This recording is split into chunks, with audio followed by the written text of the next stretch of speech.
Drones are unmanned, remotely operated aircraft. Over the past decade, they've played a key role in transforming modern warfare, particularly US combat missions in Afghanistan and Pakistan.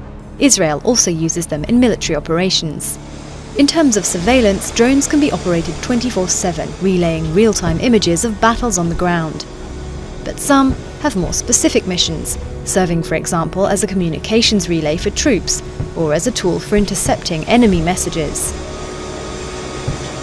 Others, like the American Army's showpiece Reaper, are hunter-killer drones. Measuring 11 meters in length and 4 meters high, the Reaper has a 20-meter wingspan. It's capable of carrying 4 missiles or 2 laser-guided bombs and has a range of 1,850 kilometers. The Reaper is operated by 2 crew members who are often based in the US. This style of remotely controlled combat is often criticized. Researchers at US universities Stanford and New York recently highlighted the fear of those living with the constant threat of a deadly strike being fired by a pilot thousands of kilometers away.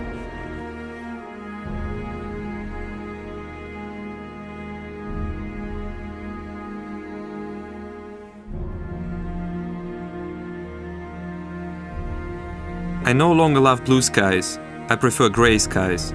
The drones do not fly when the skies are gray, and for a short period of time, the mental tension and fear eases. But when the sky brightens, the drones return, and so does the fear. For the first time in its history, the U.S. Congress is to hear directly from a family of survivors of an American drone strike in Pakistan.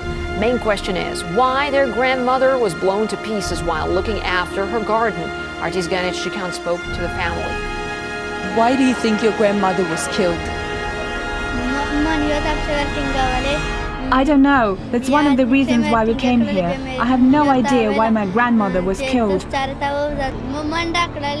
When the drone hit, I was outside with my grandmother. Everything became dark. I was scared, so I started to run. Then I noticed my hand was bleeding, so I tried to clean my hand, but blood kept coming out. But I was very scared, so I just kept running. My mother was killed, my children were injured. I'm so glad that people are going to hear our story. That's why we came to America. We have no idea why our village and my house was targeted. This is going to be the first time when the U.S. Congress, that generally approves of drone strikes, will hear from innocent victims of those strikes. The Ur Rehman family from Pakistan are going to tell their story, and they hope to hear answers where this is all going. Why do they have to live in fear every day, and why was their grandmother killed? Now, the report by Amnesty International has condemned U.S. drone warfare, going as far as saying some strikes may be classified as crimes against humanity. RT's Ganit Shikan also caught up with documentary filmmaker Robert Greenwald, who took the story of the Rehman family as inspiration for his latest movie. And they also want to believe that there's a simple solution to these incredibly complicated problems. When we started reading that the drones were killing only high-value targets who represented an imminent threat, it doesn't make sense. It's just not possible. So I think there was a kind of hopefulness. Yes, finally we found a magic pill, which was part of it. Some of it is the fact that American soldiers weren't there, so people said, doesn't matter. As important is that, the family is speaking to all kinds of Americans, people who have a mother or have a father, and who look at them and can't justify the killing that we've done. And then you have this extraordinary militarily industrial electoral complex, bipartisan, that agrees that the way to solve problems is by invading, occupying, and droning. We have to change all of that.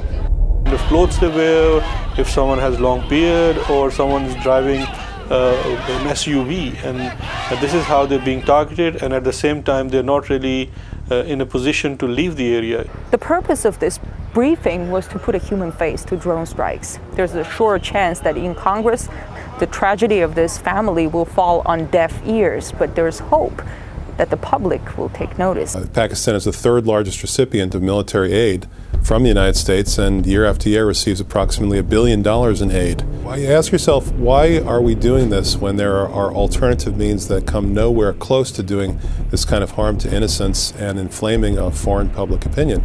For instance, given the fact that we are giving $1 billion a year to Pakistan, why don't we have the Pakistani army arrest them? It's a secret war, and just today, in a sign of how pervasive and how hidden it is, the revelation that America has a secret base in Saudi Arabia used to launch drones throughout the region. A tactic against terror which has grown 700% under the Obama administration. Now, the man who signs off on the kill list from a basement office in the White House, John Brennan, about to be questioned in front of the world. I suggest to you that these targeted strikes against al-Qaeda terrorists are indeed ethical and just. In Pakistan alone, there have been more than 300 drone strikes in the last decade, killing thousands of al-Qaeda and Taliban, but more than 300 civilians as well. A world away in remote villages, you can hear them. Villagers describing it this way: the drones are all over my brain. I can't sleep. When they're hovering over us, we're all scared. A reality we seldom see, says Stanley McChrystal, the retired general who once ran the military's drone strike program. If the threshold gets too low and we are too casual about it, then we will forget how much scar tissue we build up in those countries.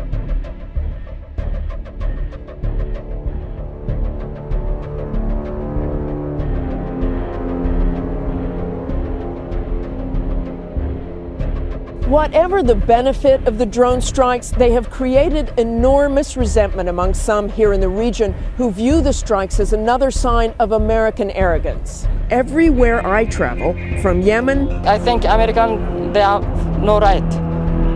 They have no right to... This is our fight.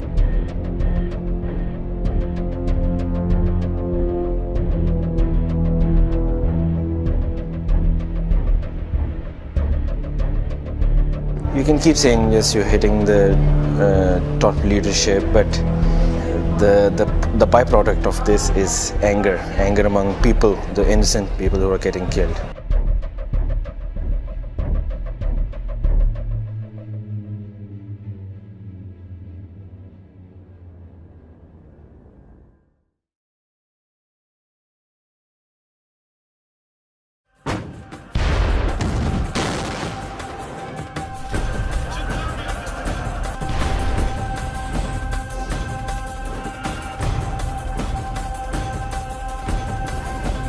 دا شزینه خو دهشتګر نه دی دی به وجود چې همیشه هغه سیک چاته نه رسوي